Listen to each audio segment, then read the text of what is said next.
Good morning, friends. It's so wonderful to be with you again today. You might notice that it's raining in my backyard right now. There's a big storm happening, and you might hear, lightning. You might see lightning flash. You might hear thunder rumble. You might hear the rain falling. And I think about all of the emotions that can bring. Rainy days are a great day to stay inside and watch a movie. And a movie that I recently watched was Inside Out. And Inside Out is filled with emotions. And I think about those emotions on a rainy day. We might feel sadness as we look outside. They say that the rainy days can bring us the blues. We might, as we hear the thunder or see the lightning, we might even feel fear.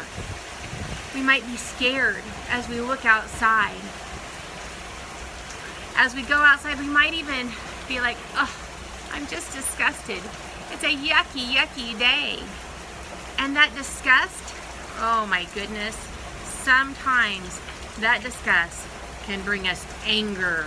And we're mad, we're angry that we can't go play outside. We can't go do certain things because it's a rainy day.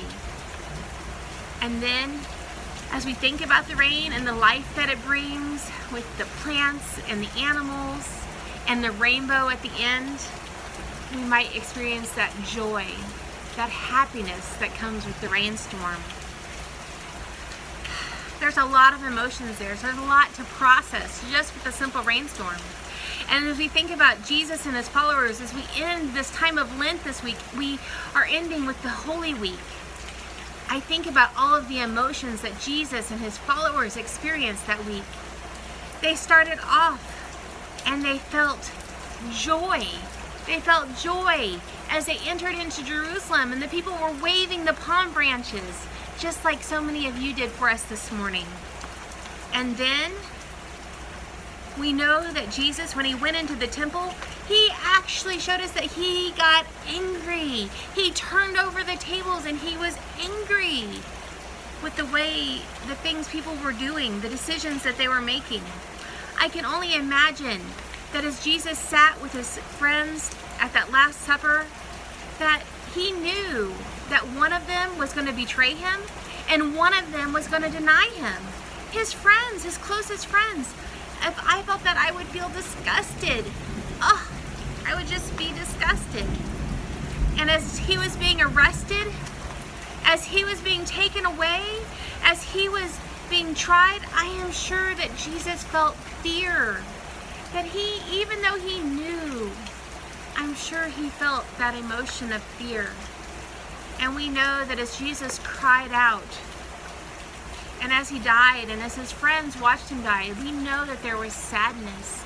There was sadness as they entered that time where Jesus was dead. That week is filled with emotions. And the good news is when we come back together on Easter Sunday, we get to revisit that joy. We get to remember that the rainstorm doesn't end, right? It doesn't end in the tomb. The story doesn't end there. It ends with the rainbow. It ends with the tomb being empty and Jesus being alive.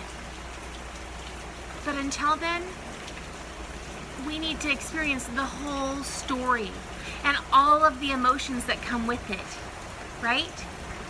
Everything that comes with it, and it's okay.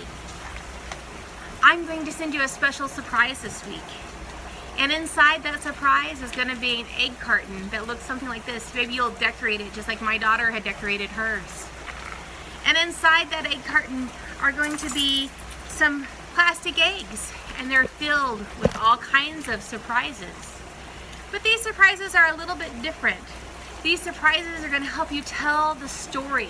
They're going to help you tell about Jesus being angry and happy and sad and disgusted and afraid. You're going to hear that whole story, and you're going to tell that story to your family and friends, whether they're near or far away. Get on Zoom, get on FaceTime, and tell that story to others. There are some other fun surprises, but I don't want to ruin it. And I can't wait until we see each other again.